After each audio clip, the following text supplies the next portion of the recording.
So there are various different types of off-main systems on the market.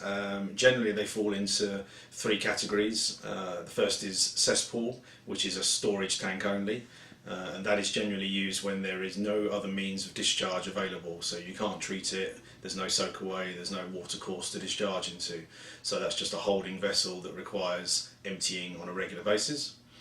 A septic tank is a system that does overflow, so it produces an effluent that is partially treated, but it can only be discharged into a soakaway if the ground conditions permit it. And the Environment Agency also lay down particular legislation in terms of areas that you can use a septic tank.